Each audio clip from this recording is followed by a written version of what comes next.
Today, we were going to discuss the dimensions and principles of curriculum design. Overall, we have 6 dimensions of curriculum design. First is the scope. According to Tyler in Ornstein 2004, he defines scope as all the content, topics, learning experiences, and organizing threads comprising the educational plan. Scope does not only refer to the cognitive content, but also the affective and psychomotor content. The scope of the curriculum can be divided into chunks called units, subunits, chapters, or the sub-chapters. Scope can extend over a year or more, from units to lesson plan, to information and activities into periods of hours and minutes. Example, English of Year 1 and Mathematics of Year 1. The second dimension is the sequence. It is to provide continuous and cumulative learning. A vertical relationship among the elements of the curriculum provides sequence. Contents and experiences are arranged in hierarchical manner or on the developmental patterns of growth of the cognitive, affective, and psychomotor. And we have 4 principles for sequence from Smith, Stanley, and Shore in 1957. First, the simple to complex learning. Content and experiences are organized from simple to complex, concrete to abstract, and easy to difficult. The second one is the prerequisite learning. There are fundamental things to be learned ahead. And the third one is the whole to part learning. It is an overview before the specific content or topics related to Gestalt principle. And the fourth one is the chronological learning. It is the order of events is made as basis of sequencing the content and experiences. And now let us watch the example of sequence.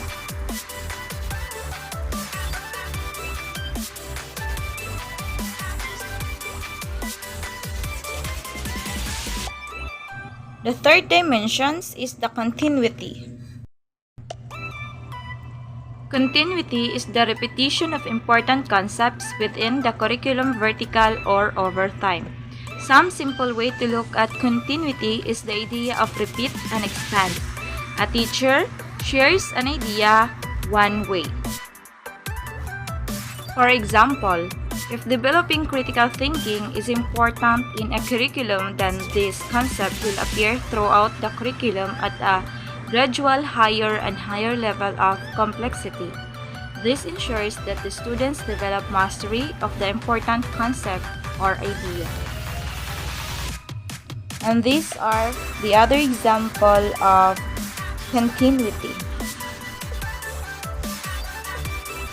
And the fourth dimension is the integration. Everything is integrated and interconnected. Life is a series of emerging themes.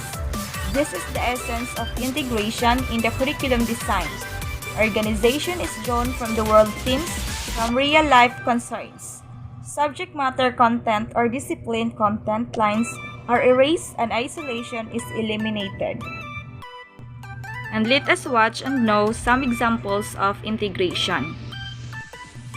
And these are the examples of integration.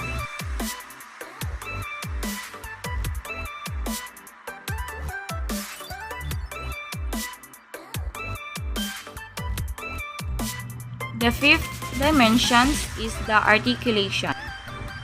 This can be done either vertically or horizontally. In vertical articulation, contents are arranged from level to level or grade to grade so that the content is a lower level is connected to the next level. Horizontal articulation happens when the associations between or among elements happen at the same time, like social studies in grade 6 is related to science in grade 6. For example, for a math curriculum, the teacher of basic algebra may towards the end of the school year begin to touch on some concepts related to geometry. The geometry teacher of the next school year may begin with some of the more advanced algebra concepts from last year before moving into geometry material. This is an example of vertical articulation in that one subject, math, is being aligned across different grade levels so that is a smooth transition from algebra to geometry. Other example, it is common for science and math classes to cover many of the same material but with a different application. A chemistry class might require students to take Algebra 2 at the same time, or a physics class may require concurrent enrollment in calculus. This is an example of horizontal articulation because it is happening across subjects rather than between grades. And the last dimensions is the balance. Equitable arrangement of content, time, experiences, and other elements to establish balance is needed in curriculum design. Too much or too little of these elements may be disastrous to the curriculum. Keeping the curriculum in balance requires continuous fine-tuning. Implementing a balanced curriculum helps students develop a love of learning and become lifelong learners, find relevance in and connections with what they are learning, understand themselves and those around them, demonstrate talents they bring with them to school, and develop new and necessary skills and abilities to be successful in school and in life. And this is the example of balance. And that's all. Thank you for watching and God bless.